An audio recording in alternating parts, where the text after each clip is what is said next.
ജോളിച്ചേട്ടാ, ഈ ഇത്രയും വില കൂടിയ പമ്പും കൊണ്ട് അടിക്കേണ്ട കാര്യമുണ്ടോ? നമ്മുടെ പഴയ ചവിട്ട് പമ്പ് പോരെ? ഈ പഴയ ചവിട്ട് പമ്പും കൊണ്ട് ഈ മെഷീനും കൊണ്ട് നമുക്ക് 35 അടി ഹൈറ്റ് വരും കിട്ടും. പഴയ മെഷീനും കൊണ്ട് അടിച്ചാൽ അത് കിട്ടിയാൽ മരുന്നും കൂടുതൽ ചിലവ് വരും. മരുന്ന് കണ്ടമാനം ചിലവ് വരുന്നതാണ്. ഇതിനാകുമ്പോൾ കുറഞ്ഞ മരുന്നോ ചിലവ് വരും. ഇതിനു വേണ്ടി പുതിയതായിട്ട് മേടിച്ചതാണോ?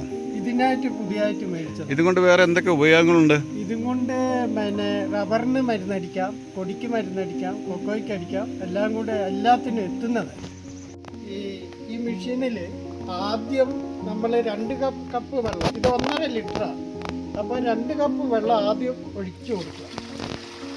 2 കപ്പ് വെള്ളം ഒഴിച്ചിട്ട്